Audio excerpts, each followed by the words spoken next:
But first, Tony Bertley has this report on the people scrambling to get out of Benghazi. A few possessions in their bags and the clothes on their backs. Migrant workers in Libya on the move looking to escape somebody else's conflict. These feel destitute and abandoned. The lucrative jobs in an oil-rich country lost in the uprising. At the docks in Benghazi Thursday, yet another boat stands by to collect its human cargo. This time, 600 Syrians board the Captain Abdullah. But in recent days, vessels from China, Vietnam and Europe have come to collect its nationals. أكيد شعور جميل يعني حدا ماشي على بلده بيكون شعوره جميل شعور جميل. We've been here for 3 days, he says. It feels very good to go. At the peak, up to 10 boats a day were setting sail from here, with migrants desperate to flee the danger. More than 30,000 migrant workers have left from this port in the last week. The exodus is slowing, but still they're coming.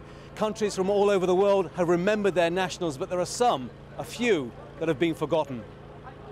In a camp the other side of the harbour, the foreign workers who can't get out, either because they have no money or their governments don't care.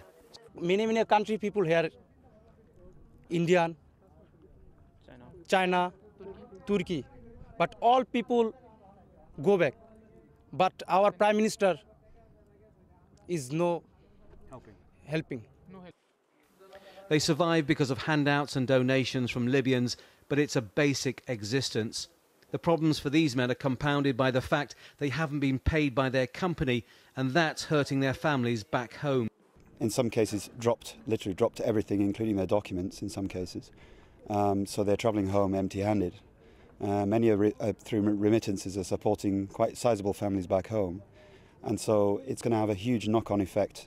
There are more than 2,500 migrant workers here and another 1,000 in nearby camps, but that's what they know. It's estimated that the figure is much higher, perhaps by 3 or 4 times. Many workers, especially those from Africa, feel frightened. Some of us, we are surviving. Some of us, we are dead now. Right now, we are looking for the solution.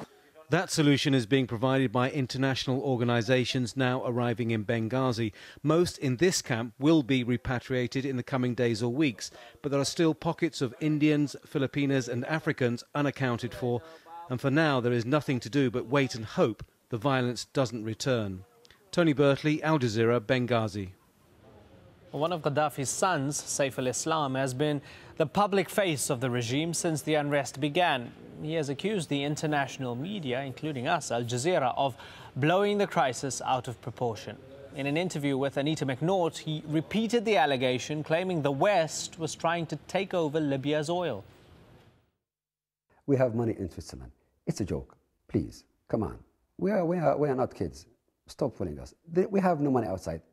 You know, they failed. Come on. That's just one. That's just one Give me of the problems. Single evidence that show me my our bank accounts. Show me.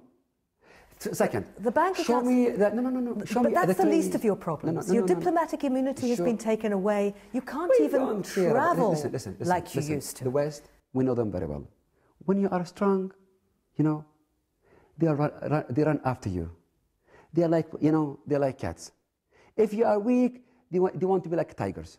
We know this game. We tried them for a long time. We know them for a long time.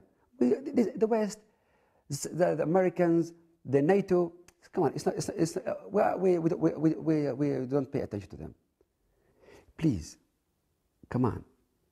We know the organized media campaign against Libya.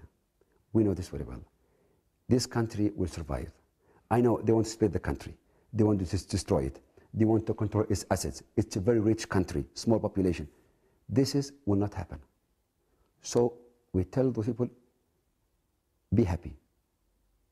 This will never ever happen because the Libyan people are so united. And please, wait for surprises. Well, you can watch Anita's full interview with Saif al-Islam Gaddafi at 15:30 GMT on Friday. That's Talk to AlJazeera at 15:30 GMT. Later on Friday, should make for fascinating viewing.